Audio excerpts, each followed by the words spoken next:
point out that the sun shines down its power to all the world and makes the wind blow strong as it will.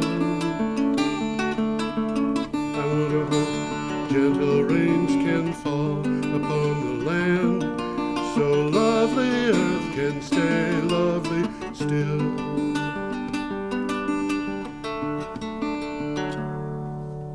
Hello, ladies and gentlemen. Welcome to another episode of Energy Week with George Harvey and Tom Finnell. I'm George Harvey. This is Tom Finnell. And this is Jenn Cortez from Green Mountain Power, who is an expert on electric vehicles, which is fun. Expert may be a little strong. She's much more expert than I am.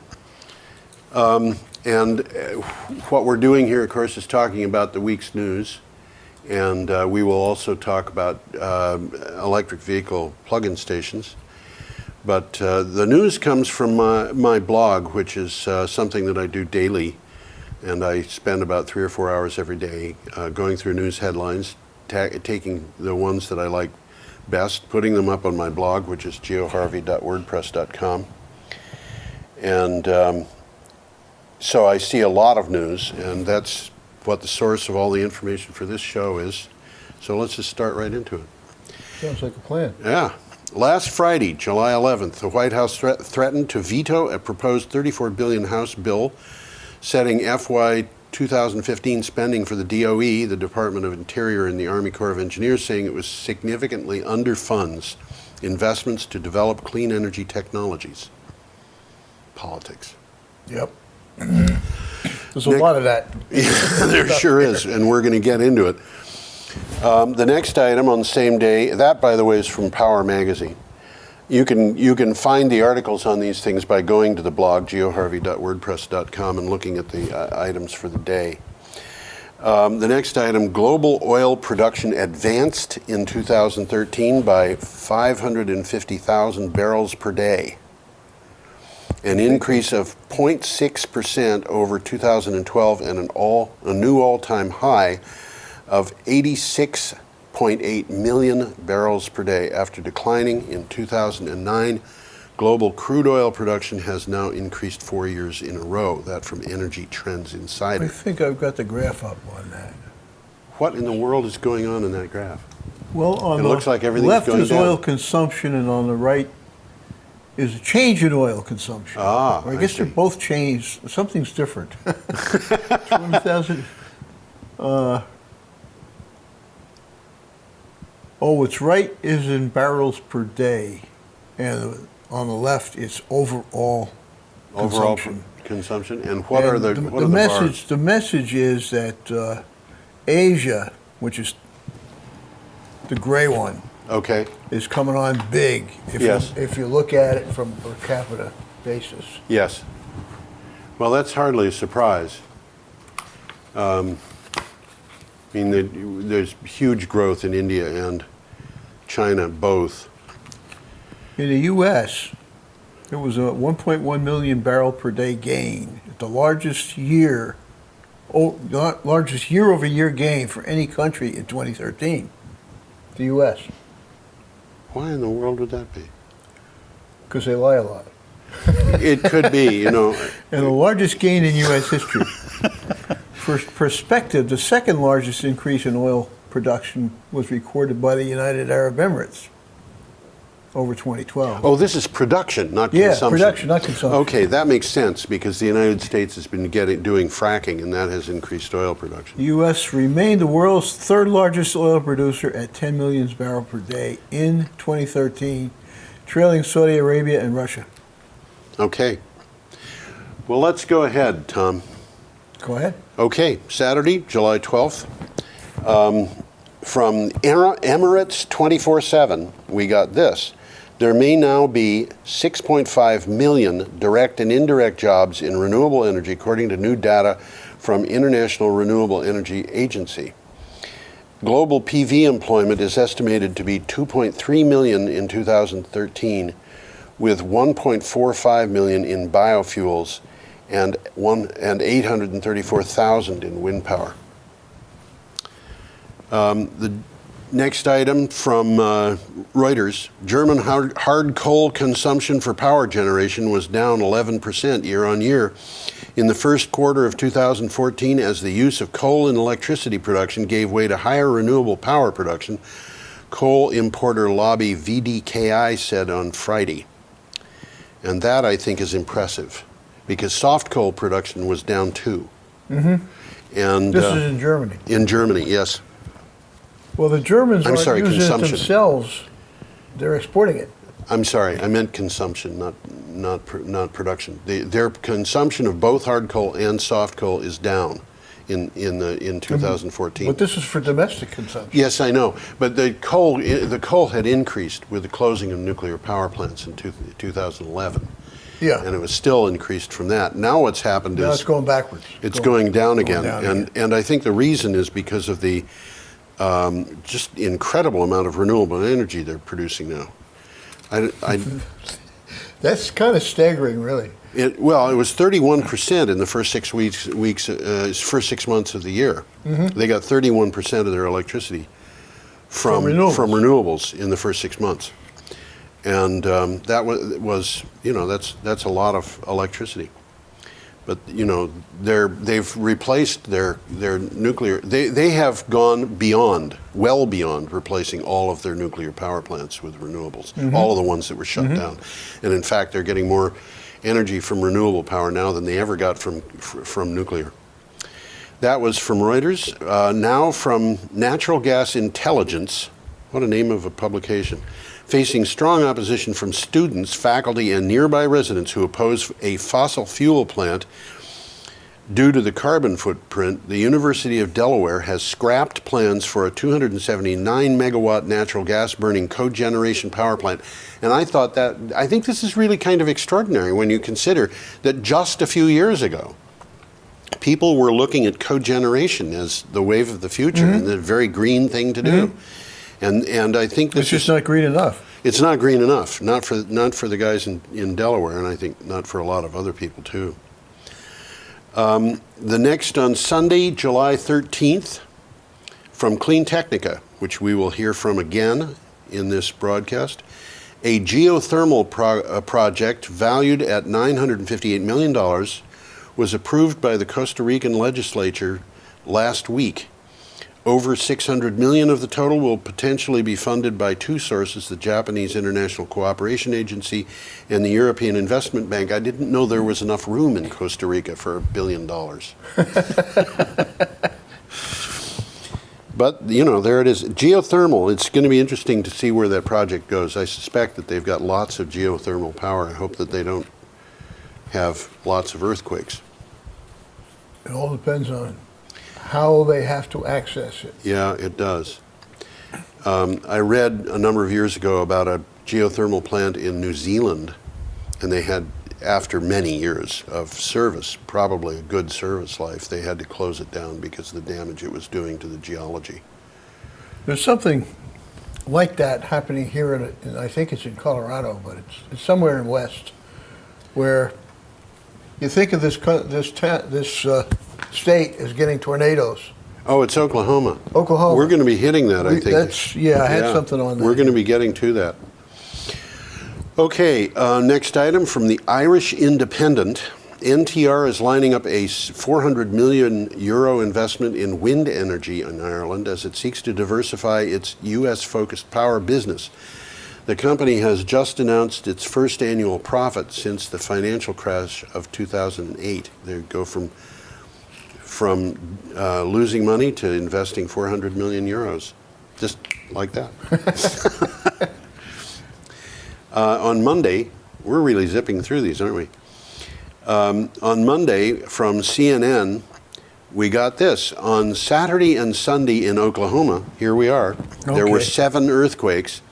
As of last month, Oklahoma had surpassed California in the number of earthquakes. I have to say, I find it difficult to believe because Oklahoma is so much smaller.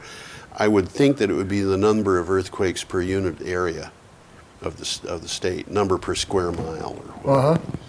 But this is what it says, the number of earthquakes. And The speculation is that this is due to hydraulic fracturing or fracking, and apparently here it is. Here it is. I got it up here. the USGA is going to be looking into this to see. That's not Oklahoma, that picture. Oh, okay. Where is that picture? It's somewhere in Asia, I think, or Okay. Africa. I was looking for a picture of an earthquake. Yes, well, I didn't. But it starts off ominously. On Saturday and Sunday in Oklahoma, there were 7 earthquakes. Yes. You read that right. Not tornadoes, earthquakes. Yes.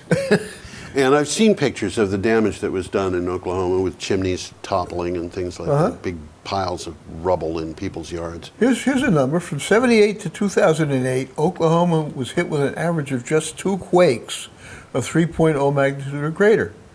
As of June 19th, 2014, there were 207 such quakes recorded in the state. In this year.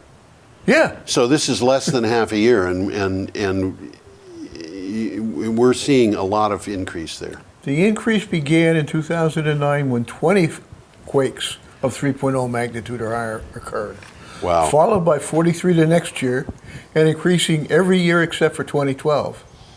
As of June 16th, 2014, California had recorded about 140 quakes, compared with Oklahoma's 207. So it actually is for the whole state. Yeah. Oh my goodness gracious. Well, let's leave Oklahoma. And on Monday, July 14th, this is still Monday, July 14th. That thing on Oklahoma came from CNN, by the way. From Hindustan Times, we got this. Despite best efforts from the Punjab government, it is not getting coal from the center to run its newly commissioned thermal plants, which would easily give the state more than 2,000 megawatts. Punjab is in desperate need of coal to power irrigation for crops. And there is a significant move in India to start getting crop irrigation done by solar. Yeah, I had something on that. This might even be it, because they're in a drought too. Yeah, let's look at the picture you've got there. Okay, this is a real picture. This is not an artist's conception. It's a solar park in India. I wonder why I'm still on there. There you go. Now you're back to me. Yeah, there you there go. We now go. You're back to it. It's some kind of glitch in the system here. Yeah, well, systems are full of glitches. If my look at the advice to size of everybody that. is stay Look away at from the size systems. of that. That's pretty big. This is That looks like a city with a superhighway running through it. well, they're planning on putting these things up all over their deserts, and they have a lot of deserts. They're planning to put up 455 gigawatts of renewable energy. That's a lot of gigawatts. That's a lot of watts, but this is gigawatts. That's enough to power a big party. A rock fest, solar fest. It's enough to power a solar fest. Easily. That is a lot. Okay, that was, yes, from Hindustan Times. Now on Tuesday, July 15th, we got this from Energy Collective. California-based Siva Power has an ambitious cost roadmap for its thin film solar modules. Siva says its first 300 megawatt production line will manufacture modules at 40 cents per watt. That's the manufacturing cost. Yeah. But believes it can get all-in costs down to 28 cents per watt after another 2 years of operation. I thought I had something about that. They're talking about projecting in another couple of years 28 cents a watt. Yeah, 28 cents a watt. I don't know what mounting costs for these things are, but we're going to see some. I think what we're seeing here is a continued reduction in. And this is their projection's pretty broad. It factors in labor, energy, and water requirements, equipment needs, materials, and overhead. Impressive. What's left? Dividends. Should we go they're on? saying its first 300 megawatt production line will produce modules at 40 cents per watt. After another 2 years, the company believes it could get costs down to 28 cents per watt. Yeah. Okay, the next item comes from Northlands News Center, and it says Minnesota Power has taken delivery of equipment for Bison 4, a 205 megawatt addition to a wind farm. Once operational, Bison 4 will push Minnesota Power past the 25% renewable energy goal established by state legislators 11 years ahead of schedule. This is one of the things I love about these wind farms and things like that. You know, I was reading about an offshore wind farm where things happen more slowly off the coast of Wales. And they had something like 160 wind turbines going, and they were going to do the whole thing in 6 months. A new wind turbine every day. Well, they're achieving that in some parts of the world because they're building them off-site and they're towing them out on barges. Ah, cool. That's interesting. But, you know, it takes a lot of time to get them all connected to each other. Oh, yeah. Oh, yeah. Next item. From Commodities Now, global clean energy investment surged to $63.6 billion in the second quarter of 2014, up 33% compared to the first quarter and 9% compared to the second quarter of 2013. According to the latest authoritative figures from research company Bloomberg New Energy Finance. And one thing that might be added there is that the investment in Australia is just about flat. It's gone, just about gone. Mostly because of uncertainty. But we will get back to that, and we will talk about that. And now, from Time Magazine, there is a piece called "Electric Cars Will Change the Way You Power Your Home." Bingo. Bingo. When you put a solar panel on your roof, your home becomes a mini power plant. Mm-hmm. When you buy an electric vehicle, you suddenly control an automobile-shaped energy storage device. Isn't that cool? That word. I like that word. Jenn, say something. All right, you don't have to say anything if you don't want to. Yeah, the solar associated with electric vehicle charging stations and cars is a totally different bailiwick than just electric vehicle charging stations. I think it's something of the future that, as they're talking about, when you put solar on your roof, your house becomes an energy station. You know, we do net metering. We pay you for whatever solar that you generate beyond what you utilize. You can plug your car in at home to a 110, utilize that energy function as well. And then they are working on, and maybe somebody's out with something. I do more charging stations than vehicles, but maybe somebody is already out with something of your car becoming a storage unit for that. So it helps to you're not selling it back to the company at that point because you're pulling it into your car instead. Yeah, I think one of the things that was mentioned in this article, maybe you know, Tom, I think it was this article, somebody at a university was plugging in a car and just leaving it plugged in. And it was getting charged and it was discharging to the grid on demand because it was on a smart system. And they were making $150 a month letting that car sit there. I remember seeing that number of 150. Yeah, I do remember that. Nobody expected that to happen. Certainly I didn't. But it doesn't really astonish me, but it's just, here we are. There's an interesting takeaway from this article. Yes. A very good reason, the very good news, not only because smoothing out demand is a kind of a holy grail for utilities, yes, but because EV owners were 6.6 times more likely to have solar panels than a typical EV household. And here's the message. EVs are the gateway drug to solar. Once you stop using hydrocarbons as fuel for your car, you want to stop using hydrocarbons, period. Yes, of course. Interesting. That's an interesting idea. Isn't that? Together they can be a huge tool for managing our energy load, and they're both taking off. Yeah, well, they certainly are. Electric cars are taking off. That's for sure. Okay, on Wednesday, July 16th, we got this from the Washington Post. Not that I think the Washington Post is expert on the subject. Japanese authorities, and it's not that I'm not trying to give them a dig. It's just that I would think that for some reason I'd be getting this from Asahi Shimbun or Japan Times or something like that. Japanese authorities have declared that 2 nuclear reactors at Sendai now meet standards put in place after the 2011 Fukushima disaster and are safe enough to be restarted, paving the way for a revival of the country's atomic energy industry. I got something sort of interesting about this. There's a map coming up, Okay. and right in the center of that, there's a peninsula. I'll try. Yes. And that's where one of those reactors is. Okay. But take a look at the names of the places on that map. Okay. Obama Bay.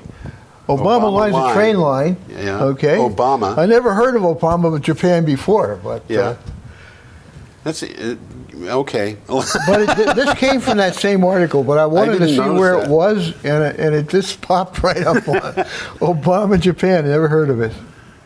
There you go. So far, the court has ordered them not to restart those two reactors yet. Yes.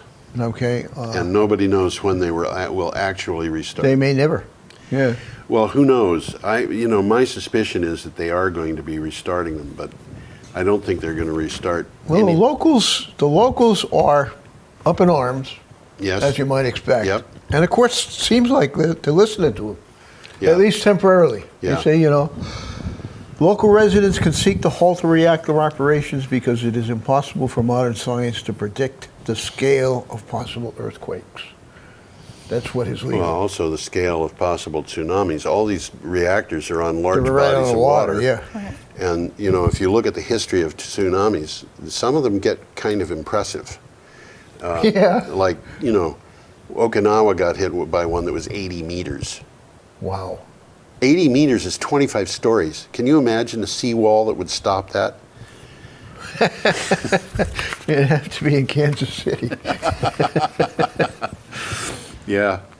Okay, and the next one here, let's see now. The next one is from Clean Technica. And for those of you who don't know, I get a lot of information from Clean Technica. This is not an obscure source. Rather than simply working against the parenthetically likely inevitable, end parenthetically, spread of distributed generation, Vermont's Green Mountain Power has been transforming itself into a company with a business model that puts renewable energy and distributed generation at its core. Who would have thought? Well, I got that one coming up. You do? Is there Yeah, something I got from that Green one. Mountain Power here? It's in the We very- have a person from It's Green in the very Mountain Power. bottom here. But this isn't what I focus on. I know it's not what you focus on. Yeah. But that makes it all the more fun. You see, we can't hold anything you say against you. Now that is a picture of, is that Mary Powell? I don't That's have my That is Mary. Mary glasses on. Powell. I don't have my glasses on. That's Mary Powell? Or- Yeah. Who I believe has been quoted as saying that Green Mountain Power, her job at Green Mountain Power is to come up with a new business plan, which I think is one of the more impressive things I've heard out of utility people recently. We've got the whole article here, but I'm not going to read it because it'll take too long. Yeah. Tell people where they can get it because it's a good article. This particular article is in Clean Technica. And if you So go, they have to get to your blog. And yeah, I click think the on it. easiest way to do it is to go to my blog, or you could go to Green Energy Times, their blog, which is greenenergytimes.net. My blog is geoharvey.wordpress.com. And in either case, it would be on the entry for Wednesday, July 16th. And it would be in the United States section of the news links, so people can get to that and see what's going on in Vermont. I'll read the first paragraph Okay, because it's do it. interesting. Do it. When you hear, this is a quote now, when you hear electric utilities and distributed renewables in the same sentence, probably the first thing that comes to mind is conflict, or perhaps litigation, or perhaps any of the myriad numbers of ways that many of the larger utilities are working to stifle the growth of distributed capacity. Yeah, But it doesn't have to be that way. Yes, it doesn't. Enter Green Mountain Power, the leading electricity provider in the state of Vermont. Rather than simply working against the likely inevitable spread of distributed generation, the utility has been transforming itself into a company with a business model that puts renewable energy and distributed generation at its core. The reason for the abrupt switch in strategy simply giving customers what they want. What a bizarre notion. The company that gives its customers what they actually want. Who would have ever thought of such a concept? Yeah. Back in 2008, I launched, now this is a quote, I launched an energy vision for the company which was tied to what customers wanted, explained Mary Powell, Green Mountain Power's CEO, which was renewables and more distributed generation. Powell is quick to point out that the company had to go through a radical transformation of its own culture before it could change its outward focus to focusing on customer needs.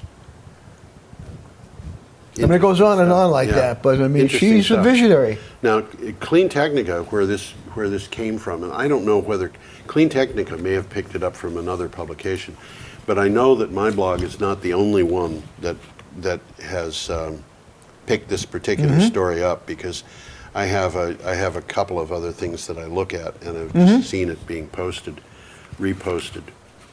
But it's interesting to see that paradigm, and especially when you contrast it with energy, saying we know how to make money on nuclear, coal, and natural gas, and that's what we're going to do for the next 25 years. And by the way, Green Mountain Power's last year's rate increase was minus 2.4%. Oh. Not a bad problem. Yeah, I haven't heard a lot of people, I do hear people complain about Green Mountain Power from time to time. I've heard people complain about just about everybody who's been in business one time or another, but I haven't heard them complain at all about that rate increase. Well, there's an interesting takeaway from this. Yes. And this is really political, but I'll say it anyhow. Hard to imagine larger utilities willingly going this direction, though. It's probably easier and cheaper for many of them simply to try and maintain the status quo for as long as possible. And it gives an example of the exact opposite approach to Green Mountain Power. Which is? Florida, this is the article Yes. in Green Technica. Yeah. Florida utilities working to crush nascent solar industry. Yes, well, what The can you shorthand of the article is that utilities are using their clout to stop solar advocacy groups from participating in the Public Service Commission policy talks Oh, with utilities yes. themselves. They won't let these guys in. Yeah, and why? Because they're the talks advocating were not intended to promote businesses. That's right. That's what it says right here. Oh, dear. And it ends Let's not off be with hypocrites. LOL, Let's just blame everybody else. It ends with an LOL, and it's a smiley face, but the smiley face isn't smiling. It's a frown. frowny face. It's It's a called a frowny frowny face. Okay. Well, let us continue. This from Renewables Biz. Just when Cape Wind officials thought it was safe, talking about politics, just when Cape Wind officials thought it was safe to go back in the water, the GOP-controlled House approved an energy and water appropriations bill that included a measure to bar a $150 million federal loan guarantee for the Nantucket Sound offshore wind farm.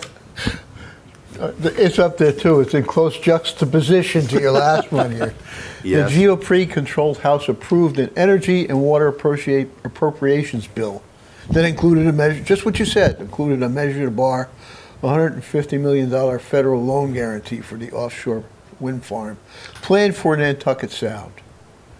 The project and a project opponent, which is called the Alliance to Protect Nantucket Sound, says there's concern about Cape Wind and its economic impacts and its risks, particularly after Solyndra. What has Solyndra got to do with anything here? Because it was supported by the federal government. Yeah. Yeah, and there are a lot of people. I used to live in Plymouth, which Did is you? not very far from the Cape. No. And I'm very conscious of the Pilgrim nuclear power plant down there, and the fact that if that plant blew up, you would not be able to get off the Cape, given prevailing winds. There is no way to get off the Cape. The only way you could do it would be to go, well, take a boat. But the evacuation of the Cape would be a very difficult thing. That makes sense. And these people, the same thing is Oh, it's kind of infuriating. And when you put it on top of the fact that Cape Wind has weathered over 20 different lawsuits attempting to prevent it from going online, and when you look at the things that they've done I mean, they were using radar to track birds. And the radar was so sensitive that you could actually tell the species of the bird in some cases by the way it flew. Yeah. And they were tracking birds going through wind farms, ocean wind farms, and they were watching birds go up the column of the wind turbines because they knew they didn't want to fly into the wind turbines, so they'd fly between them. And because the turbines are like a little over a half a mile apart, that's a very easy thing to do. Sort of like a skier on a slalom course. Yeah, exactly. But these birds are not entirely stupid, and among the organizations that supported Cape Wind or continues to support it is the World Wildlife Fund and the Massachusetts Audubon Society. And the reason why the Massachusetts Audubon Society supported Cape Wind is very simple. It's because if you look at the numbers, you discover that in terms of per unit of energy produced, for every bird that's killed by a wind turbine, 35 are killed by fossil fuels. Okay. Yeah. And not a lot of birds fly that far out to sea anyhow. No. And that includes onshore as in addition to offshore. And that includes those old wind farms in California that are known for killing birds. And it's kind of sad. Even nuclear plants kill more birds than wind on a per unit of energy basis because the birds fly into those cooling towers. And of course, they do that with fossil fuel plants as well. And downtown buildings. I read a thing about downtown buildings are not as bad as houses in that regard. But I read a thing about a survey that was done at Crystal River, and I think they have 6 cooling towers down there. But they counted the birds around the base of the cooling towers that had flown into the cooling towers on 2 successive nights. And this was during the beginning of the migration season. Over 3,000 birds had died in those 2 nights. Now, where was this? Crystal River, Well, where's Florida. that? Florida. Yeah. Well, there's a good news in this thing. Yeah. Others have agreed. No. Cape Wind spokesman called the House vote a narrow partisan reaction that has no chance of being enacted into law. Well, that's nice. Others have agreed, citing the unlikelihood that the Senate would take up the bill or that the president would sign it. Yes. So it isn't going to happen. It's just a partisan thing. But it's still... They're just throwing mud at Obama. Yes. They're throwing mud at Cape Wind and hoping it hits Obama. Yeah, that's a more accurate way of saying it. Now, our next item, which is today's, Thursday, July 17th, and this comes from the Gulf Times, and I could have chosen any of a dozen different sources for this. And in fact, in my blog, there's a section that is devoted just to this particular problem that has 7 items in it. That's up on the... Out of 15. It's up on the screen. Yeah. The Australian Senate voted Thursday to scrap the country's carbon tax and plans for emissions trading, a major victory for Conservative Prime Minister Tony Abbott that leaves uncertainty as to how the country will meet its carbon reduction goals. And this is one of the most astonishing things. Well, it's not astonishing given Tony Abbott. I've heard stories about him that make him out to be a person who likes to get into brawls in bars. But one of the things that his party did, or his coalition did, was in order to justify the accusations that they were making that the carbon tax was going to cause electric rates to go up, they hired a consulting company which they had used before, and it was a well-known consulting company, and a lot of people were calling this a whitewash.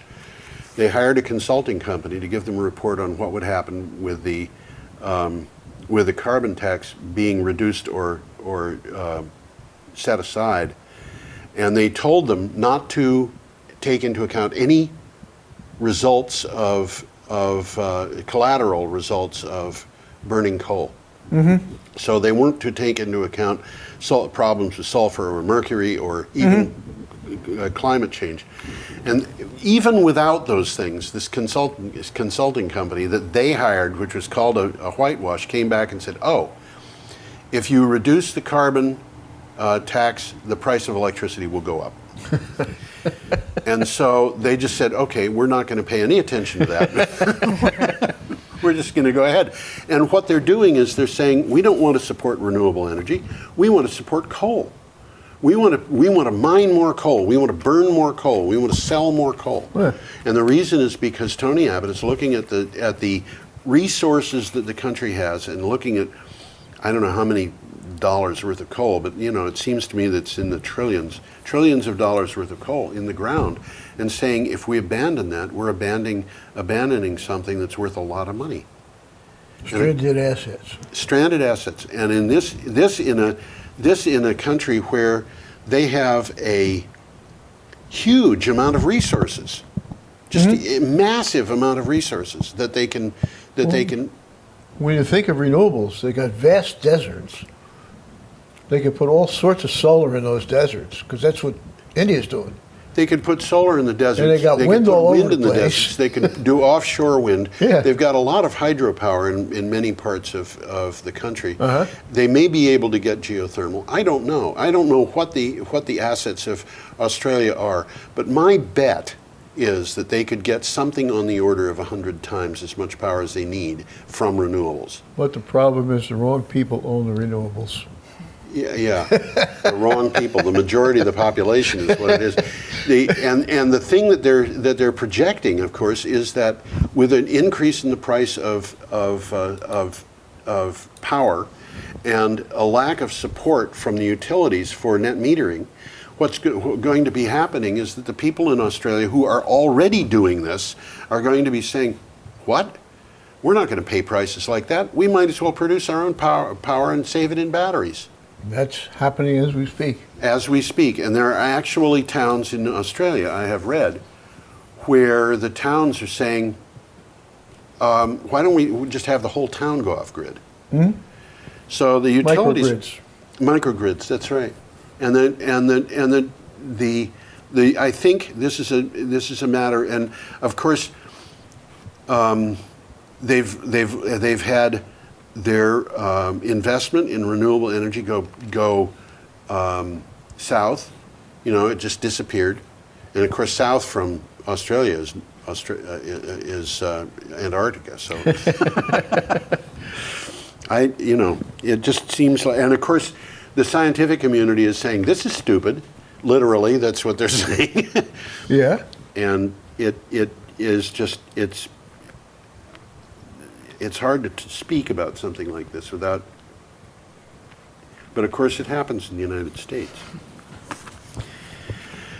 So should we get off of that and go on to something else? Might as well. Okay. Can't dance. Yeah. Following 2 record-breaking months in May and June of this year, a total American EV sales has surged past 222,000 units since late 2010, with the Nissan Leaf and the Chevy Volt remaining the dominant players. There are many more options now. Back to you. Back to me. Whoa, So- what was that? I don't know.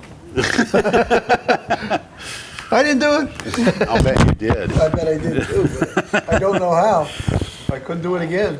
Okay. So Vermont's seen a similar increase. Only 24 months ago, Vermont had around 88 registered vehicles in the state that were electric vehicle. Fast forward to July 2014, and they're at 680 some odd. So we've seen an increase of 600 vehicles in a 2-year period. Right. So in order to help those EV drivers eliminate what they call range anxiety, Yeah. are they going to make it to their next destination, particularly Yeah. those Nissan Leafs? A Nissan Yeah. Leaf gets around 75 miles to a charge. Are they going to make it to their next destination and home? Yeah. Or back to a charging point Yeah. without breaking down on the interstate or on a side road, which would be even worse, right? You're making things sound very, very sad. So Vermont has been working on the Green Corridor, or Yes. Green Mountain Power has been working on the Green Corridor as well, to drive from Montreal to Boston in an electric vehicle. So we've partnered with businesses and successfully placed electric vehicle charging stations in Middlesex, Montpelier, Barrie. We're looking for other locations in the White River Junction territory, having conversations. Right. They already are plenty in the Burlington area. There are charging stations that charge the person who plugs their car in, and there are charging stations that currently do not charge. So Yeah. that's the choice of the meter owner, the choice of the person who owns the location of the charging station. Yeah. So when businesses think about, should they consider putting in an electric vehicle charging station for their employees, for their customers, for the general public, that's part of what we're trying to educate businesses on, is what makes sense for you today. Because it doesn't make sense to put an electric vehicle charging station in if it's not going to accommodate your needs. Right. I would think that the downtown business community would be well advised to put in charging stations near downtown and near the downtown shops. Yeah, absolutely. I mean, It's in a going town like to. Brattleboro, that would attract half of the population of Connecticut, I think. Well, Well, Brattleboro has some. We have a few. we have a Yeah, few. you have 3 that I'm aware of. But we need more than 3. Not in, yeah, we do. Do you need And them we will. now, or will you need them in the near future? Oh, we'll need them in the near future. Right. I think we're going to have more EVs in Brattleboro. I think it's Oh, that's inevitable. certain. Inevitable. Yeah. We've had a guest here who's a local real estate person named Yeah. Jason Cooper. Yep, who I've met Jason. you have. Very nice fellow.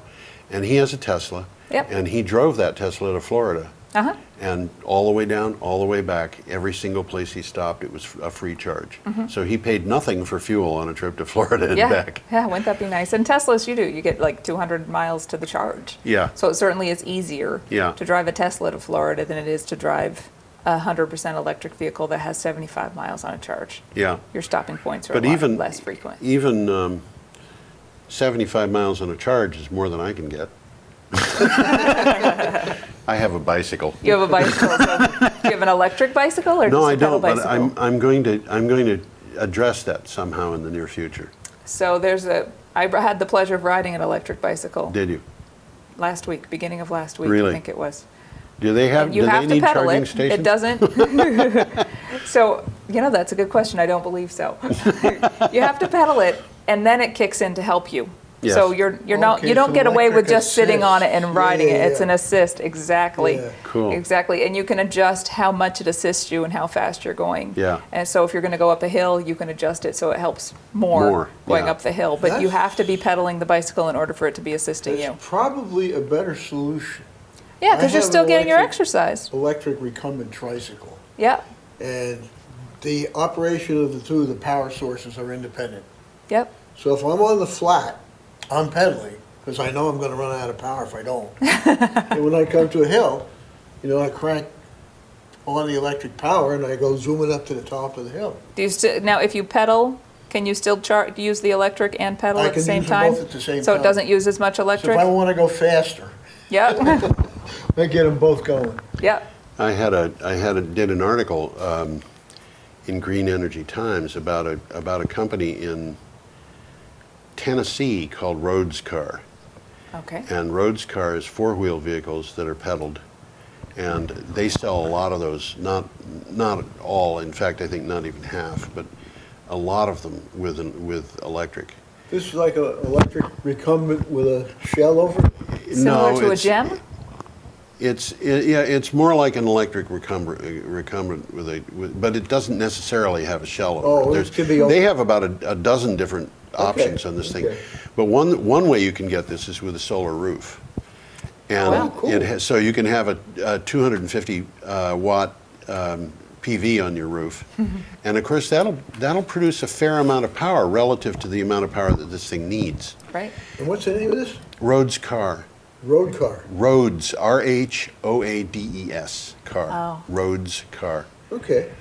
And they're when you have an electric vehicle that's got a PV on the roof and it's designed to carry 2 people or 4 people in many cases, you're talking about vehicles that can get expensive, up in the Right. $6,000, $7,000 range, which of course is tiny compared to a lot of cars. But those normally have a limitation onto what speed of the road they Actually, can drive. the electric motor won't power you faster than 15 miles an hour. Right, so typically, are you allowed in that particular model, are you allowed to drive it on a road that has 40, 50 mile an hour No. zones? Oh, well. So you're restricted. Yeah, you're restricted from going on the interstates. Yeah. And I don't think you're restricted from going anywhere that would not restrict bicycles.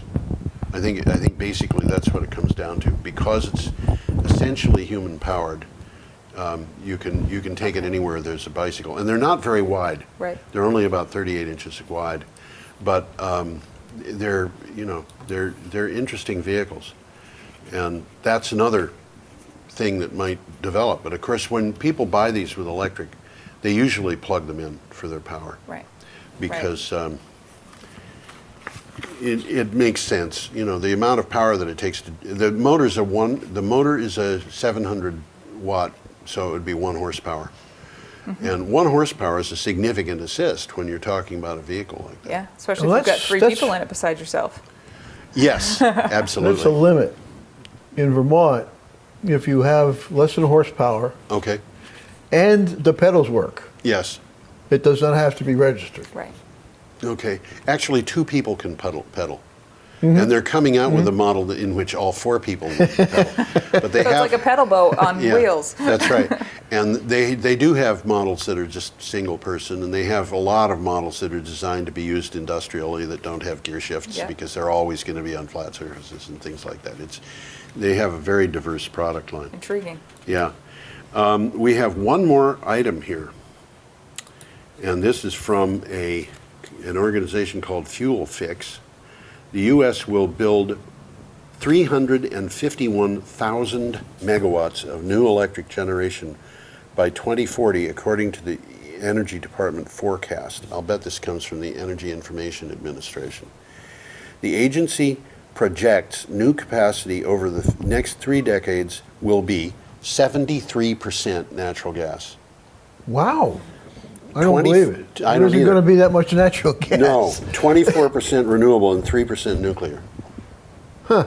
Now, one thing I want to point out, as I said, I don't know that I even was able to get the information as to what the exact organization was that produced this. But, you know, people should understand any information you get from the Energy Information Administration, which is, as I remember, part of the US DOE, has to be taken with a huge grain of salt because they are constrained to make their projections without assuming any changes in laws or technology. And so they assume no changes in laws and technology, which means that their projections are based on things that are, I think you could guarantee, are wrong. So they made a projection for 2040 of the amount of renewable power that would be up and running in the United States. They made a projection in 2013, and the projection had already been passed. Here's an article on exactly that. It's about oil, but Okay. that's George Orwell sitting over there. Oh, my goodness gracious. I was going to say I recognize that face. The altered language is called newspeak. Yes. The oil industry's fake abundance story is so full of verbal legerdemain that it has become a sort of lexicon of newspeak for oil. Yeah. And they're basically saying you can't believe anything these guys say. Yeah. Yeah, well, that's sad. For the reason it is still underway is that it's essential to repeat the fake abundance story again and again in order to drown out any possibility that contrary facts will make their way into the public mind. Well, the contrary facts are making their way into the minds of people who are investing. Yeah, they are. The big investors are pulling out, and they're being replaced by small investors who are very likely to be losing their money. Okay, well, thank you for coming. Thank you for having me. It's been very enjoyable. And I will look forward to next week delivering a new set of news, and I don't know that we have a guest for next week, Tom. I don't believe we do. Okay. But we'll see how it goes. I haven't heard of one. If Well, you haven't heard of one. Maybe somebody wants to do it. Yeah? Yeah. Anyway, We'll see you next week, folks. I am George Harvey. This is Tom Finnell, and here is Jenn Cortez, our guest from Green Mountain Power. We spin and we toil, we work all day, sowing and reaping, we store goods away, so we can be dressed well on the day that we die. We dig and drill and waste what we find, break up the earth, leaving little behind, but we will grow lilies in the by and by. I want to point out that the sun shines down its power to all the world and makes the wind blow strong as it will.